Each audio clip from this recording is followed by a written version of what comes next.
nhà bị đổ nhà nó gá luôn ơi mà đừng gá nó né gọi nhà à đổ né ya gà gạo à gờ yao nó né ya chữ là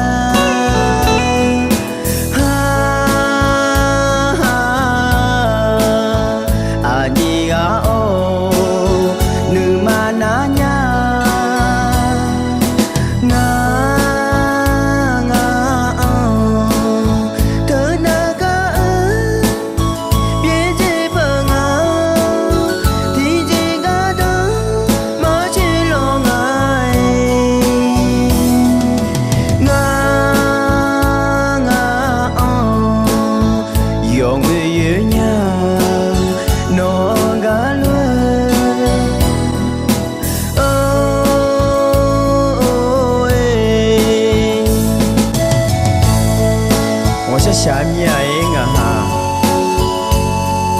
màu quá như cười cho chơi mà giá gắng cả cái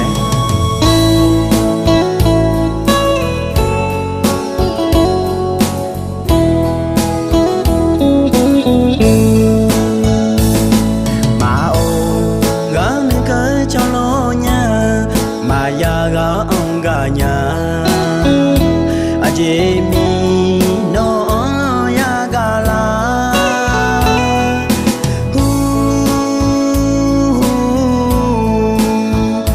xa lo nha gà ô ê nữ mà la huế nữ xa luôn nó gà đu họ lo lù lê